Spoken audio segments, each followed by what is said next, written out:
험난한 여행 끝에 바울은 그가 그토록 가기를 열망했던 로마에 도착하였습니다.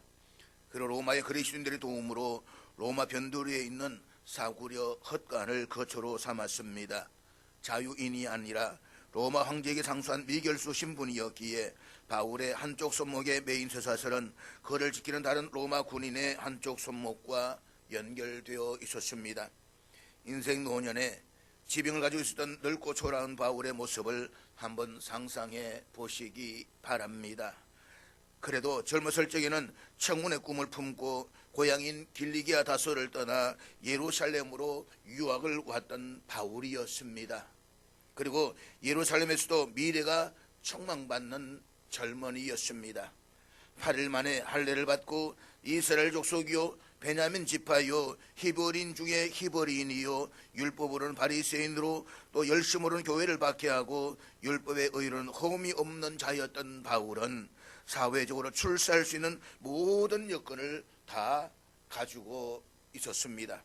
그렇지만 다메섹 도상에서 부활의 주를 만난 이후 자신을 주님의 종과 정인으로 삼아주신 주님을 위해 그 모든 것들을 아무 쓸모도 없는 배설물로 여겼습니다.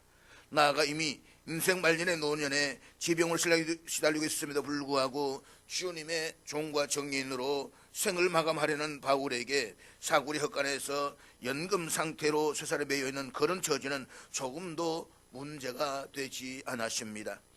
그는 주님을 만난 이후 배부를 때나 배고플 때나 넉넉할 때나 궁핍할 때나 어떤 형편에 처해서도 주님 안에서 기뻐하고 즐거워하는 삶을 살았습니다.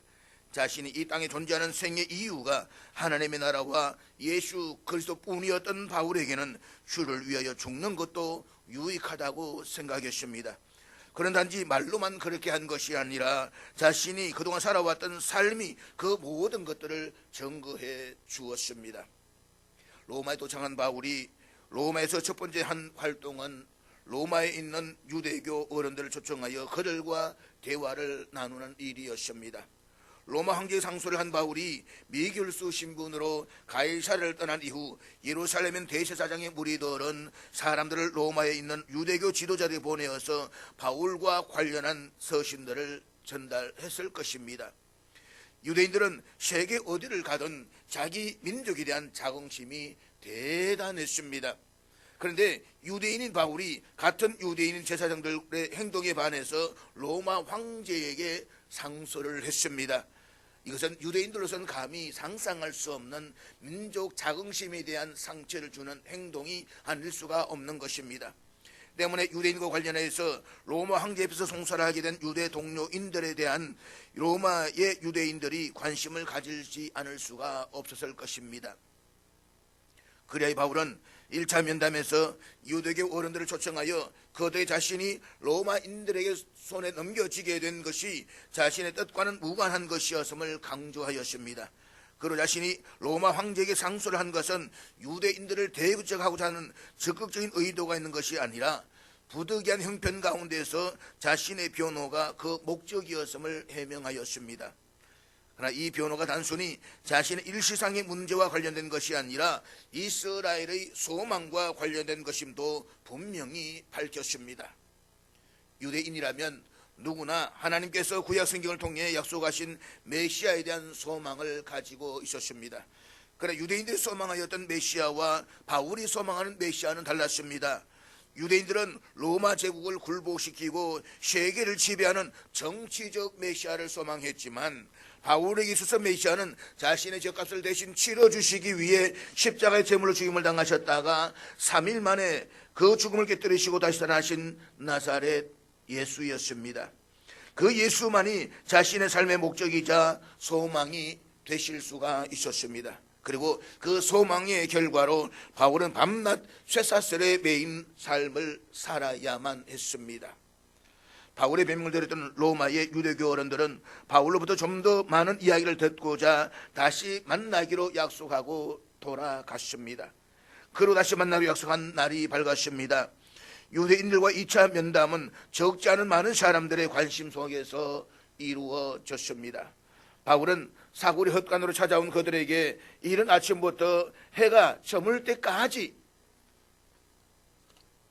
하루 종일 하나님의 나라를 증명하면서 구약 성경이 예언하고 약속한 그 메시아가 바로 나사렛 예수님이심을 상세하게 강론했습니다.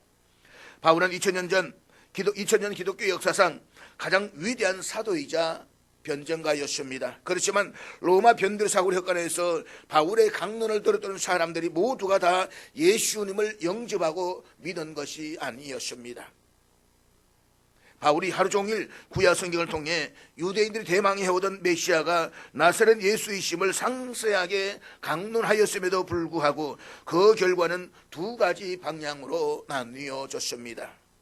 본문 24절에 의하면 위대한 바울이 이른 아침부터 해가 저물기까지 하루 종일 전한 복음을 듣고 믿는 사람도 있었고 믿지 않는 사람도 있었다는 것입니다. 동일한 공간에서 동일한 시간에 동일한 복음을 전했음에도 불구하고 왜 어떤 사람들은 복음을 믿는가 하면 또 다른 어떤 사람들은 복음을 거부했는가에 대해서는 지난 주일에 말씀을 드렸습니다.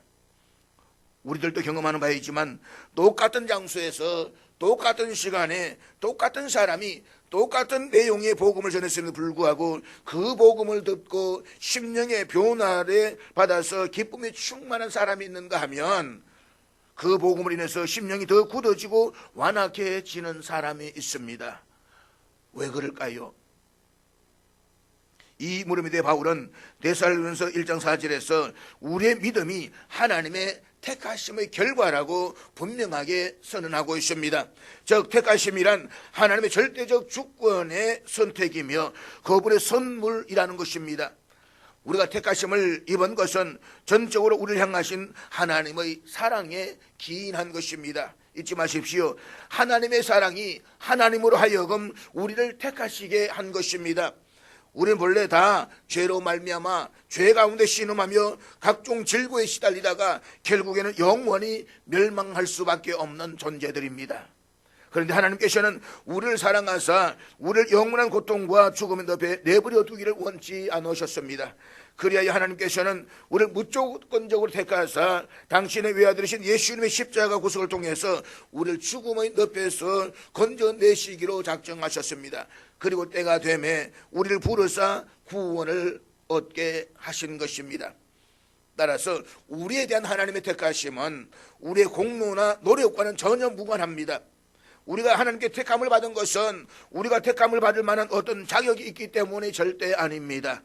하나님께서는 당신의 기쁘신 뜻대로 우리를 예정하사 예수 그리스도로 말미암아 자기의 아들이 되게 하셨습니다. 우리는 하나님의 선택은 하나님의 기쁘신 뜻에 근거하는 것입니다. 그것은 곧 하나님의 무조건적인 은혜요 사랑입니다. 이 사실을 깨닫는다면 우리에게는 오직 겸손함 가운데 주를 향한 감사와 찬양과 헌신만이 있을 따름인 것입니다. 그런데 간혹 우리를 당황스럽게 하는 일들이 있습니다. 그것은 구원에 이르도록 예정을 받은 사람들이 믿음의 빛을 받아서 복음의 능력을 진정으로 느끼게 됩니다. 하지만 때로는 벌어진 자들도 택함을 받은 자들과 거의 동일한 감정과 느낌의 영향을 받아서 그들도 자신들이 택함 받은 자들이라고 믿게 된다는 것입니다. 더구나 교회에서 목사로 장로로 권사로 열심히 섬기던 사람들이 오늘 갑자기 예수 그리스도 부인하고 교회를 비난하며 떠나갑니다. 그런 사람들 바라보면서 간혹 이런 질문들을 받습니다. 목사님, 저 사람은 하나님께로부터 구원받은 사람들이 아니었나요? 그런데 우리는 이런 사람들로 인해서 시험당할 이유가 전혀 없습니다. 누가복음 8장에 보면 예수님께서 씨 뿌리는 비유를 통해서 바위 위에 떨어진 씨를 말씀하시면서 잠깐 믿다가 시련을 당할 때에 배반한 자라고 말하면서 그들을 당하여서 잠깐 동안 믿었다라고 말씀하고 있습니다. 히브리서 기자는 이런 사람을 가리켜서 6장 4절부터 6절에서 이렇게 말씀하고 있는데 우리 앞에 다 같이 읽도록 하겠습니다. 한 번 빛을 받고 하늘의 은사를 맛보고 성령에 참여한 바 되고 하나님의 선한 말씀과 내세의 능력을 맛보고도 타락한 자들은 다시 새롭게 하여 회개하게 할 수 없나니 이는 그들이 하나님의 아들을 다시 십자가 못 박아 드러내놓고 욕되게 함이라. 본문에서는 이런 사람들 가리켜서 하늘의 은사를 맛보고 하나님의 선한 능력과 내세의 능력을 맛본 사람들이라고 했습니다. 그런데 여기서 맛보다라고 하는 것은 그저 시험 삼아 약간 맛보는 것이 아니라 충분히 누리거나 체험하는 것을 의미합니다. 따라서 이런 것들을 맛보았다라고 하는 것은 이 모든 영적 은혜와 축복을 누렸다라고 하는 것입니다. 그럼에도 불구하고 성경은 이런 자들도 타락할 수 있다라고 했습니다. 다시 말해서 모든 사람 앞에서 하늘의 은사를 보이는 성도가 구원에서 멀어질 수가 있다는 것입니다. 한때 목사로서 강단에 설교하고 복음을 전했지만 그도 맛본 사람일 수가 있다는 것입니다. 이래서 칼빈은 그들 하여금 더욱 정죄하고 핑계가 없도록 만드시기 위해서 양자의 영을 받지 않은 상태에서 그들의 마음속에서 하나님의 선하심을 어느 정도 맛보도록 만들어주신 것일 뿐이다라고 했습니다. 그리고 이런 사람들은 하나님의 은혜의 확실한 실체가 아니라 그 그림자만 어림풋하게 깨달은 사람들이라고 했습니다. 이런 사람들은 외식의 가면을 쓰고서 하나님의 자녀로 똑같이 믿음을 가진 것처럼 겉모습만 드러냈을 뿐 실상은 구원에서 멀어진 버려진 사람들이다 라고 하는 것입니다. 그렇다면 우리는 이런 질문을 해볼 수가 있을 것입니다. 그렇다면 그리스도인들이 어떻게 자신이 하나님께 선택받은 것임을 확신할 수가 있습니까? 이 물음에 대해서 칼빈은 바울이 갈라디아서 4장 6절에 말씀한 바대로 아빠, 아버지라고 크게 외치는 그 확신에 있다라고 했습니다. 우리 길을 지나가다가 아무에게나 대놓고 아빠라고 부르는 사람은 없습니다. 길을 지나다 누군가가 내 아버지가 맞는데 아빠라고 외쳤는데 대답하지 않습니다. 그럼 어떻게 합니까? 달려부터 아빠라고 외칩니다. 그래도 대화까지 못했습니까? 매달려가지고 아빠라고 이야기하지 않습니까? 왜요? 내 아버지인 것이 너무나도 확실하기 때문인 것입니다. 그래서 아빠 아버지라고 크게 외칠 수 있는 사람, 그것은 오직 택함을 받은 자들만이 그렇게 할 수가 있다는 것입니다. 그래서 아빠 아버지라고 크게 외칠 수 있는 사람, 그가 바로 구원받은 자의 확신이다라고 하는 것입니다. 그러므로 우리가 매사에 큰 믿음의 확신을 가지고 하나님 향해서 아빠 아버지라고 외칠 수 있다라고 한다면 우리는 하나님의 영원한 자녀로 선택되었다는 것을 믿으시기를 주의 이름으로 축복합니다. 그래서 우리 이 시간 하나님 향해서 한번 아빠라고 한번 외쳐볼까요? 외쳐보겠습니다. 시작. 지나가다 아무도 대답 안 할 것 같아요. 자, 다시 한번 외쳐보겠습니다. 시작. 아빠! 내 아버지이면 우리는 크게 부르짖을 수가 있는 것입니다. 그 믿음의 확신에 구원의 확신이 있다라고 하는 것입니다. 바울이 똑같은 장소에서 똑같은 시간에 똑같은 복음의 내용을 전했음에도 불구하고 바울의 증거에 긍정적인 반응을 나타내는 사람들도 있었고 부정적인 반응을 보이는 사람들도 나타났습니다. 아마도 바울이 전하는 복음을 수긍하고 받아들인 믿음의 사람들은 소수의 사람들이었을 것입니다. 그들은 좋은 소식을 듣고 그 복음을 받아들이면서 기쁨으로 가득 찼을 것입니다. 그렇지만 다수의 믿지 않는 사람들의 강한 반발로 말미암아서 이 모임은 좋은 분위기 속에서가 아니라 아주 험악한 분위기 속에서 끝난 것으로 보여집니다. 오늘의 본문은 그 이후에 나타난 일들에 대한 증언입니다. 본문 25절 말씀 우리 다 같이 읽도록 하겠습니다. 서로 맞지 아니하여 흩어질 때에 바울이 한 말로 이르되 성령이 선지자 이사야를 통하여 너희 조상들의 말씀하신 것이 옳도다. 본문은 바울이 전한 복음을 믿는 사람들과 믿지 않는 사람들이 서로 맞지 아니하였다라고 강조하고 있습니다. 오늘 우리가 주목하고자 하는 것은 바로 이 말씀입니다. 서로 맞지 아니하여. 우리말로 맞지 않다라고 번역된 헬라어 형용사는 조화롭지 않거나 일치하지 않는다라는 뜻입니다. 믿게 된 자들과 믿지 않는 자들 사이에 적지 않은 의견 불일치가 있었다는 것을 보여주고 있습니다. 본문에 등장한 사람들은 모두가 로마에 살고 있는 유대인들이었습니다. 그들의 종교는 두말할 것도 없이 유대교였습니다. 대부분 가난한 하청 노동자들이었던 그들이 바울을 찾아온 것은 바울이 믿는 복음에 대한 관심 때문이었습니다. 그들이 이른 아침에 바울이 연금되어 있는 사울의 헛간에 몰려들 때만 해도 그들은 이처럼 여러 면에서 일치를 이루고 있었습니다. 그러나 해가 저물어서 마침내 바울의 강론이 끝났을 때에 바울이 전한 복음을 믿는 사람들과 믿지 않는 사람들은 더 이상 서로 맞지 않았습니다. 그들 사이에 일치가 깨어져 버린 것입니다. 그리고 그들은 서로 흩어졌습니다. 이것은 그들이 바울의 사울의 헛간에서 각자 자기 집을 향해서 뿔뿔이 흩어졌다라고 하는 것만을 의미하지는 않습니다. 우리말로 흩어지다라고 번역된 헬라어 동사는 떠나다, 보내다라는 의미와 함께 부부가 이혼해서 결별하다라는 의미도 사용되고 있는 단어입니다. 바울이 전한 복음을 믿는 사람들과 믿지 않는 사람들 사이에 일치가 깨어지면서 그들이 이렇게 서로 나누어져 버리고 만 것입니다. 이른 아침에 바울이 사울의 헛간에 몰려들 때만 해도 하나였던 그들이 해가 저물어 돌아갈 때에는 둘로 구별되어져 버리고 말았습니다. 본문은 이렇게 믿는 사람들과 믿지 않는 사람들이 서로 맞지 않아 그들이 서로 구별되었음을 강조하고 있는 것은 그것이 바로 믿음의 특성이기 때문인 것입니다. 이런 사실에서 바울은 로마서 10장 16절 17절에 이렇게 말씀하고 있는데 우리 앞에 다 같이 읽도록 하겠습니다. 그러나 그들이 다 복음을 순종하여 하지 아니하였도다. 이사야가 이르되 주여 우리가 전한 것을 누가 믿었나이까 하였으니 그러므로 믿음은 더러움에서 나며 더러움은 그리스도의 말씀으로 말미암았느니라. 여기에 우리말 성경으로는 구별할 수 없지만 이 구절의 헬라어 원문에서는 듣다라는 의미의 각각 다른 두 동사가 대두되어서 등장하고 있습니다. 헬라어 동사 아쿠라고 하는 것은 귀로 듣는다는 의미입니다.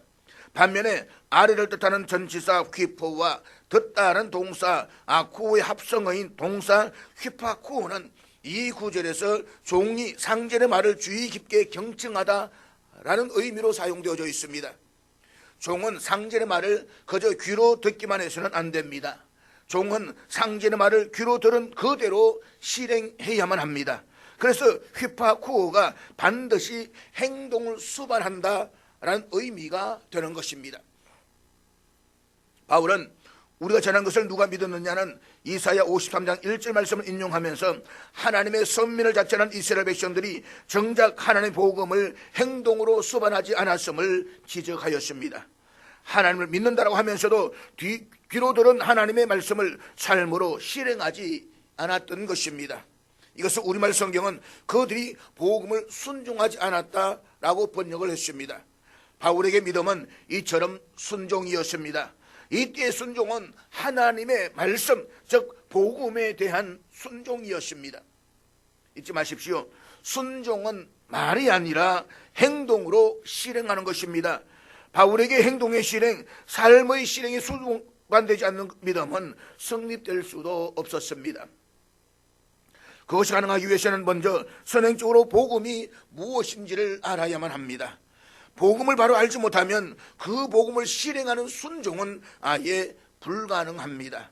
그래서 바울은 믿음은 들음에서 나며 들음은 그리스도의 말씀으로 말미암는다라고 정언했습니다. 우리말로 들음이라고 번역된 헬라어 아쿠에는 귀로 듣다란 의미의 동사 아쿠오의 명사형입니다. 먼저 귀로 하나님의 말씀을 들어야 그 말씀을 실행하는 순종의 믿음이 가능하다는 말입니다. 많은 그리스도인들이 로마서의 이 구절을 하나님의 말씀을 귀로 듣기만 해도 그것이 곧 믿음인 것처럼 잘못 이해하고 있습니다.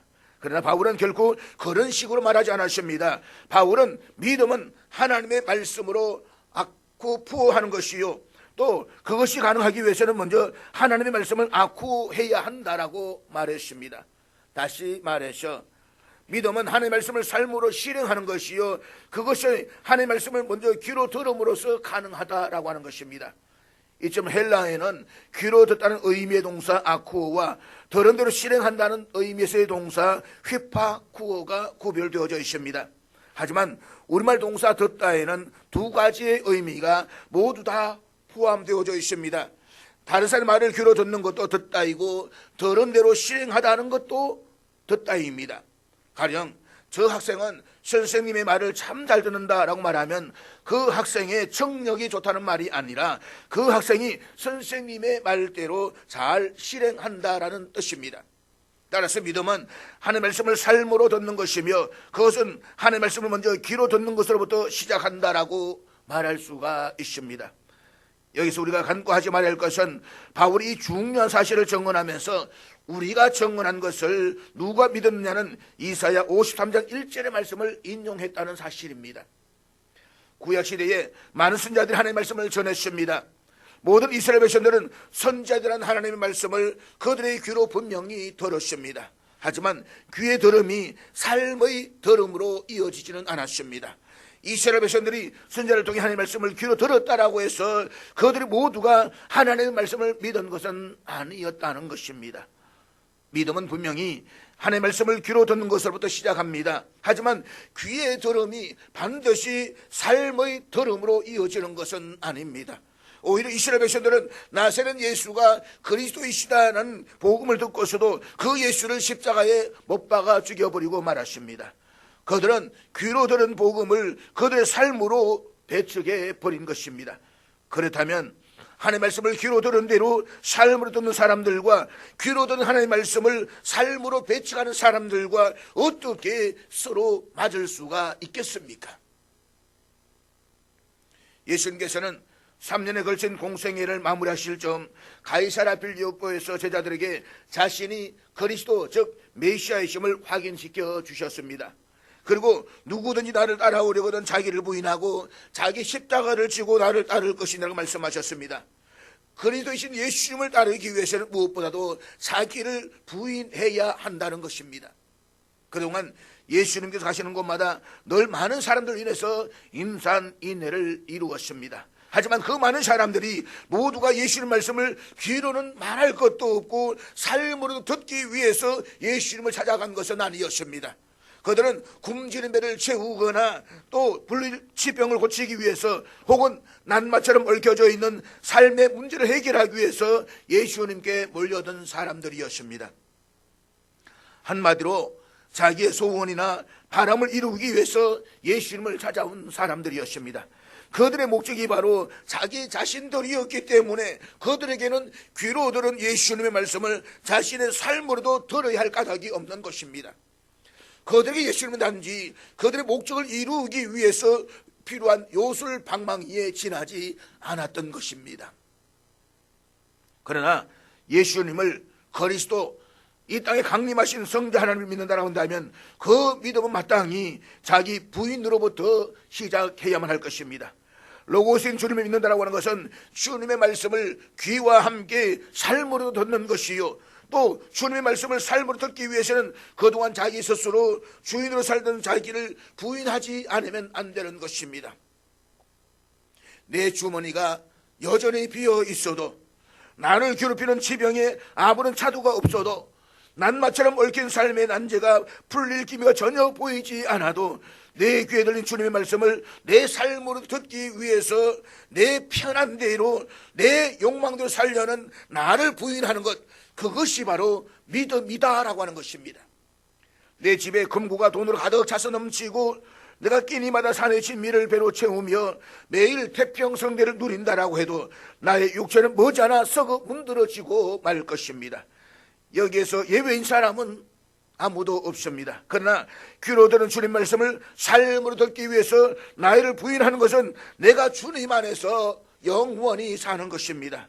그러므로 주님의 말씀을 귀로 듣고서도 계속 자신의 주인으로 사는 사람과 귀로 듣는 주님의 말씀을 삶으로도 듣기 위해서 자기를 부인하는 사람은 본질적으로 서로 맞지 않을 수밖에 없는 것입니다. 로마의 유대인들이 이른 아침부터 바울의 사고려 헛간으로 몰려들었습니다. 그들은 하루 종일 바울이 전하는 복음을 그들의 귀로 똑같이 들었습니다. 그러나 해가 지고 바울의 강론이 끝났을 때에 그들 가운데 바울이 전한 복음을 믿는 사람도 있었고 믿지 않는 사람도 있었습니다. 그들이 귀로 들은 복음을 삶으로 들은 사람들과 귀로 들은 복음을 삶으로도 듣지 않기 위해서 거부하는 사람들로 나누어진 것입니다. 다시 말해서 복음을 삶으로 듣기 위해서 자기 자신을 부인하는 사람들과 복음을 듣고서도 자신의 주인으로 사는 사람을 계속 고수하는 사람들로 그들이 구별된 것입니다. 그들 사실상 서로 맞지가 않았습니다. 그러나 그것은 조금 더 이상한 일이 아니었습니다. 바로 믿음이 곧 구별이기 때문인 것입니다. 내가 주를 믿는다라고 말하면서도 세상 사람과 구별되지 않는다라고 한다면 우리 그 믿음을 의심해 보아야 되는 것입니다. 구약 성경에서 거룩하다라는 의미의 히브리 동사 카디시는 본래 구별하다라는 뜻입니다. 믿음은 자기 자신을 자기 욕망에 놓여있던 종전의 삶에서 구별하는 것입니다. 믿음은 자기 삶의 목적이었던 세상으로부터 자신을 구별하는 것입니다.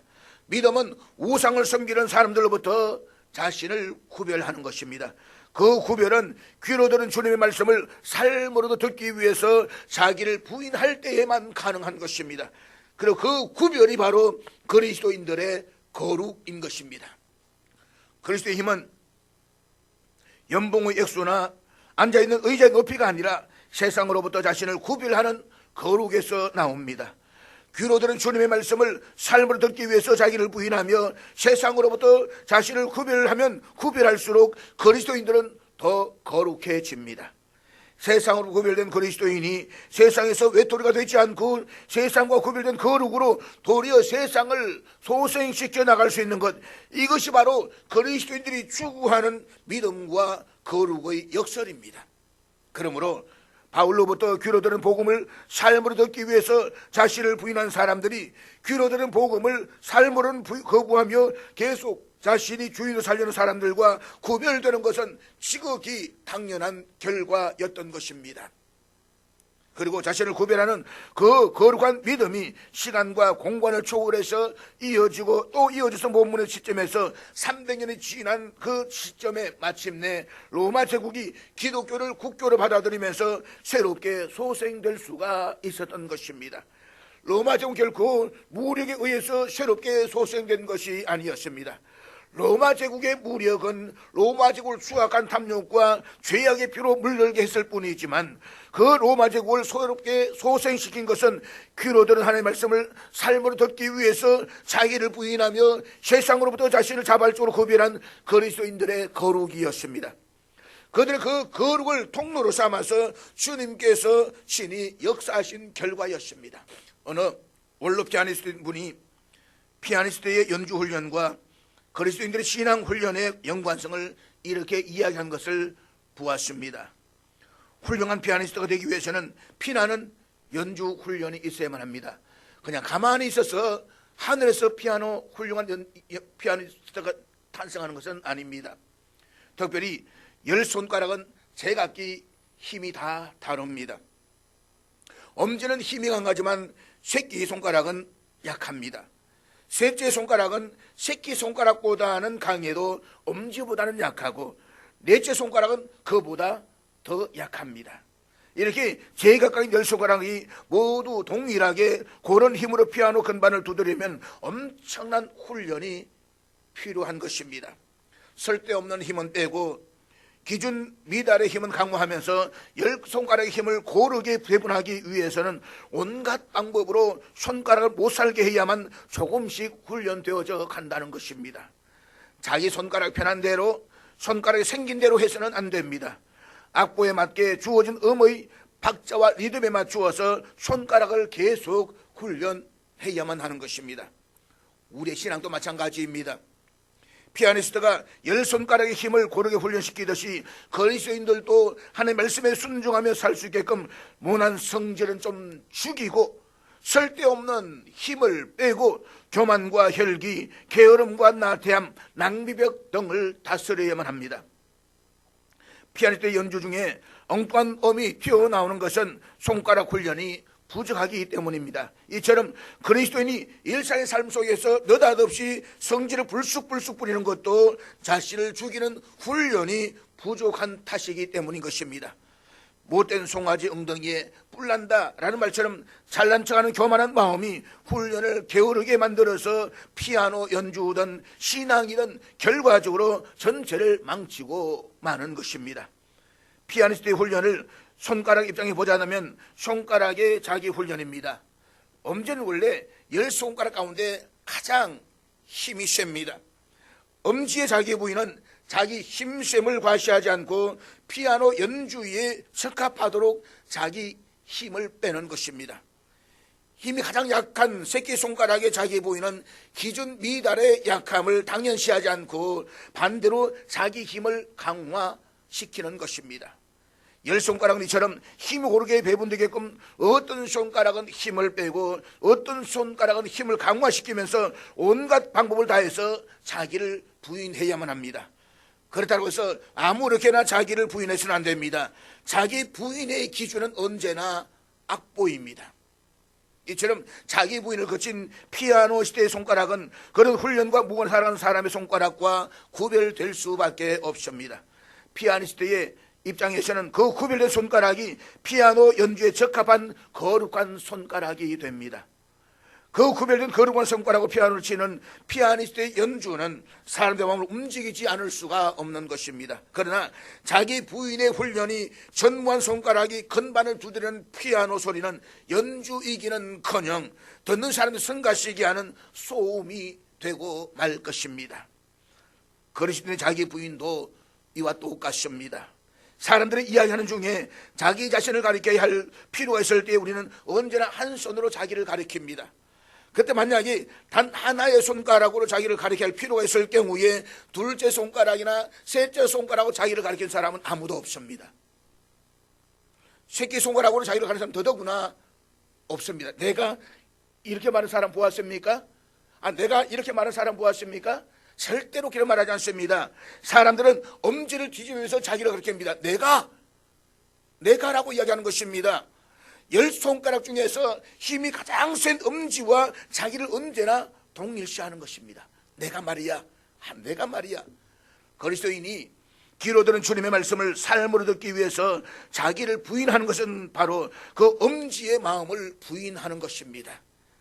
자기 스스로 자기 인생의 주인이 되려고 자기 교만, 자기 욕망, 자기 이기심, 자기 허세의 마음을 부인하는 것입니다. 그와 동시에 새끼손가락의 마음도 부인해야만 합니다. 피하고 싶고 외면하고 싶은 겸손, 희생, 헌신, 관용, 인내, 온유, 절제, 사랑의 마음을 강화하는 것입니다. 그런 사람의 삶을 통해서 주님께서 이 세상을 새롭게 소생시킬 것임은 두말할 나위도 없습니다. 사랑하는 여러분, 믿음은 하나님 말씀을 귀로 들음으로부터 시작된다라고 말했습니다. 물론 들음은 눈으로 보는 것까지 포함하고 있습니다. 하나님의 말씀을 귀로 듣지 않으면 삶으로 듣는 것은 애당초 불가능합니다. 그렇다면 우리 각자는 하나님의 말씀을 얼마나 귀로 듣고 있습니까? 일주일에 고작 주일 예배 1시간 귀로 듣는 것이 전부인 것은 아닙니까?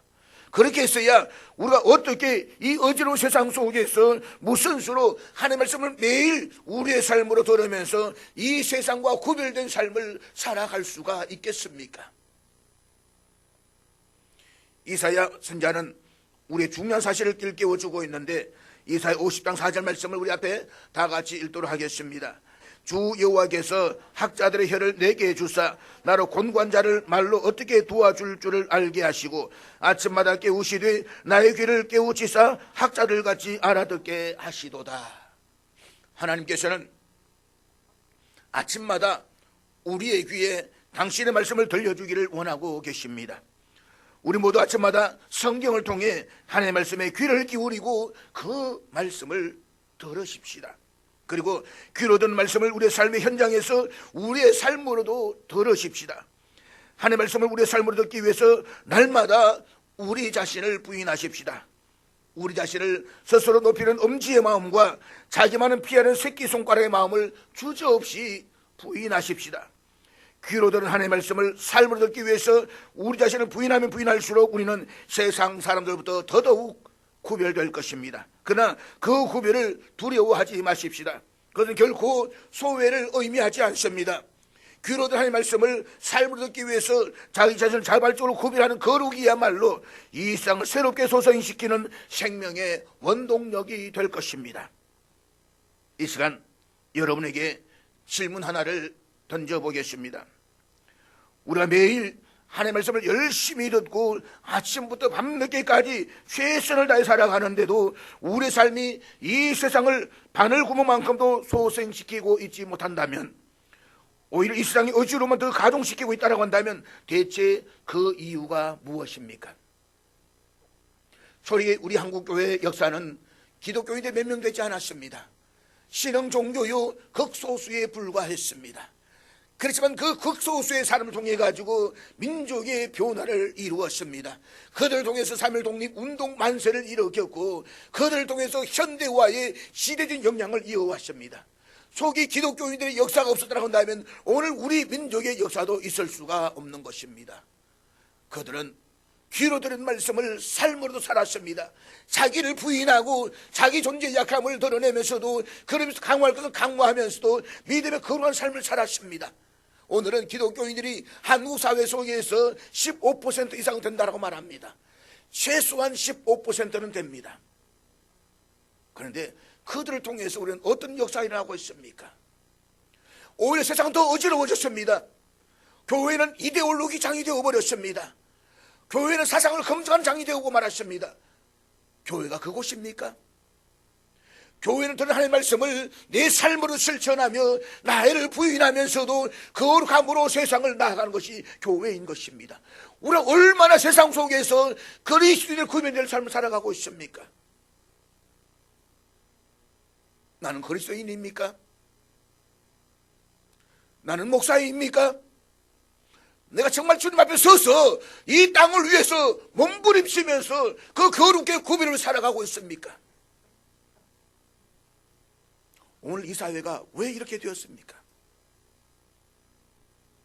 우리 사회는 지금 1945년 해방될 때와는 비교할 수 없는 혼란 속에 빠져 있습니다.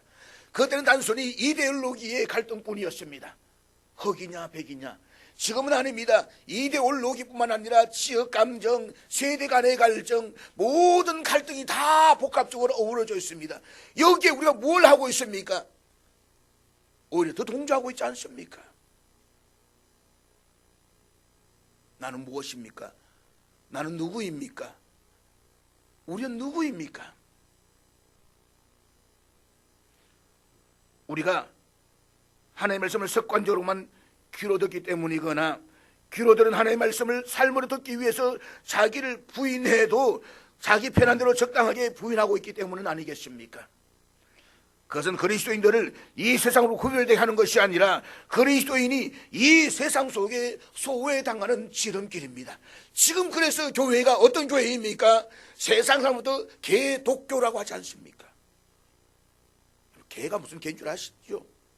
도그 말입니다. 도그. 왜 우리가 이런 소리를 들어야만 합니까? 이 소리를 들으면 결국 누구에게 영광을 가리는 것입니까? 하나님을 영광을 가리는 것입니다. 주님을 다시 십자가에 못 박고 있는 것입니다.